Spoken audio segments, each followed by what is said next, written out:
it's not a smoking gun, but it is very much still just stripping away the foundations of that defense that he tried to put forwards in 2019.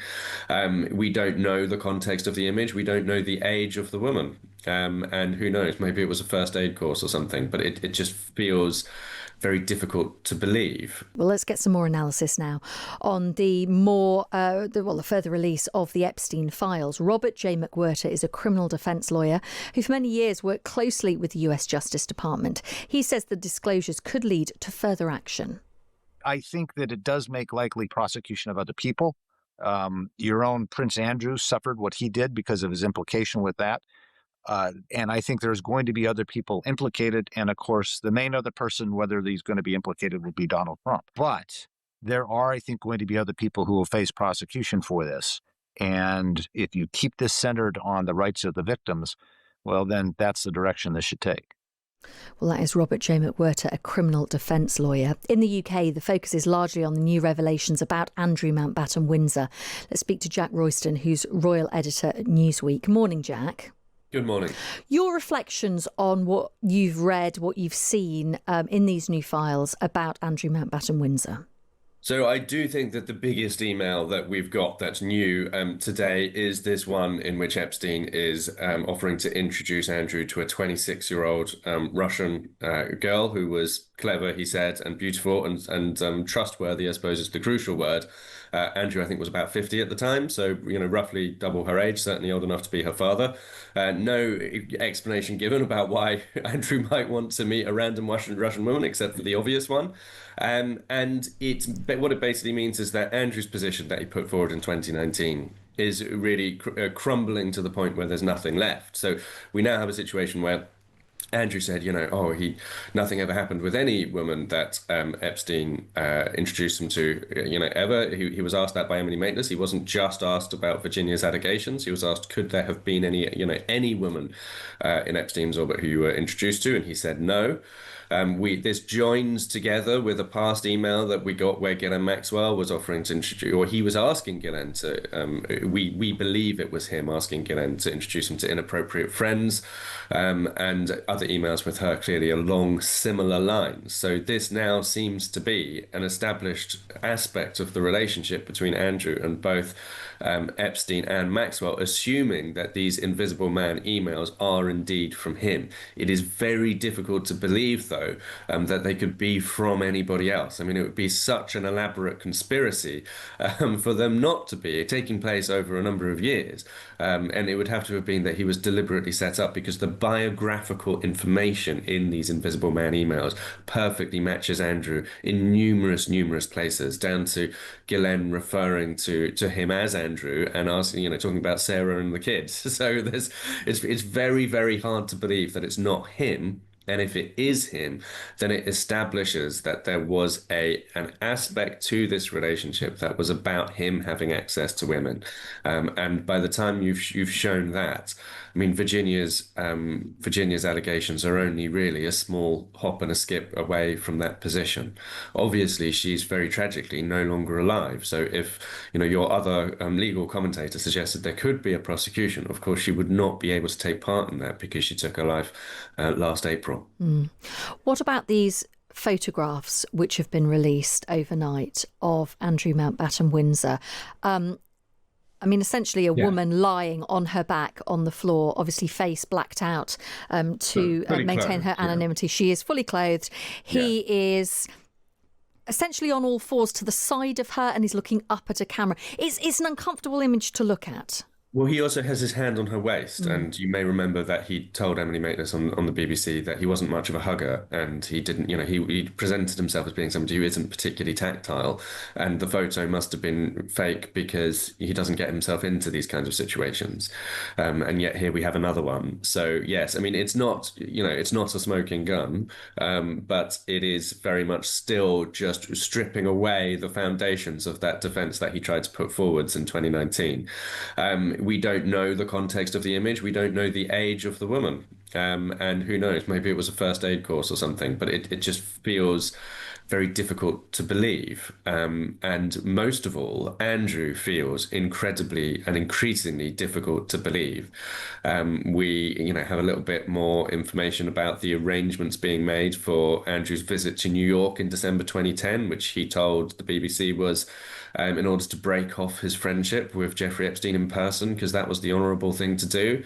But then we have Peggy Segal, who was working for Epstein, going around telling some of the other guests, well, if you come on time, you'll get private time with Andrew. That was to a political strategist, and she's trying to put together this dinner of big names and famous people, clearly designed to kind of impress Andrew. And obviously it was only some months earlier than that, in August of 2010, that, as I think you mentioned in your introduction, that Epstein, Andrew was bringing Epstein to Buckingham Palace. So it really, I don't honestly think many people believed Andrew, even at the time that he gave that interview, but it's almost astonishing the extent to which virtually every piece of it has been pulled to pieces.